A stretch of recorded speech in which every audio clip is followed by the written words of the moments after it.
ఆంధ్ర తెలంగాణలో తక్కువ ఫీజులతో high quality results ఇస్తున్న ఏకైక సంస్థ తిరుమల్ ఐఏఎస్ ఇన్స్టిట్యూట్. మధ్యప్రదేశ్ లో జరిగిన రోడ్డు ప్రమాదంలో మృతి చెందిన వారు హైదరాబాద్ వాసులుగా గుర్తించారు.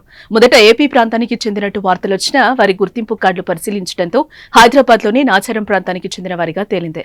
వీరందరూ కుంభమేళాకు వెళ్లి తిరిగొస్తుండగా ఈ ప్రమాదం బారిన పడి మరణించారు. మంగళవారం ఉదయం జబల్పూర్ జిల్లా పరిధిలోని హిహోరా ప్రాంతంలో వారు ప్రయాణిస్తున్న మినీ బస్ ట్రక్కు ఢీకొనడంతో ఘోర ప్రమాదం చోటు చేసుకుంది.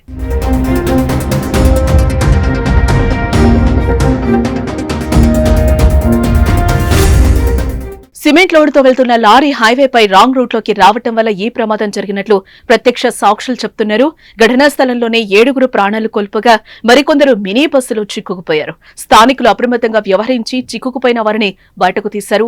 సమాచారం అందుకున్న వెంటనే పోలీసులు సంఘటనా స్థలానికి చేరుకుని సహాయక చర్యలు చేపట్టారు. గాయపడిన వారిని సిహోరా ఆసుపత్రికి తరలించారు. ప్రమాద దృశ్యాలు చూస్తే ఒళ్లు గగురు పొడిచేలా ఉన్నాయి. ఇక మృతులు తమ ప్రాంతానికి చెందిన వారే అని తేలడంతో నాచారంలో విషాద ఛాయలు అలుముకున్నాయి.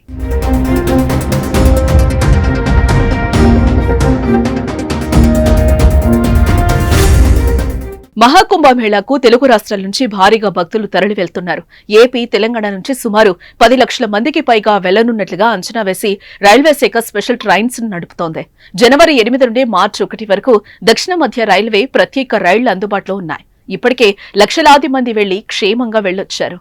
కానీ దురదృష్టవశాత్తు ఏపీకి చెందిన భక్తులు ప్రమాదం బారిన పడి మరణించడం విషాదాన్ని నింపుతోంది.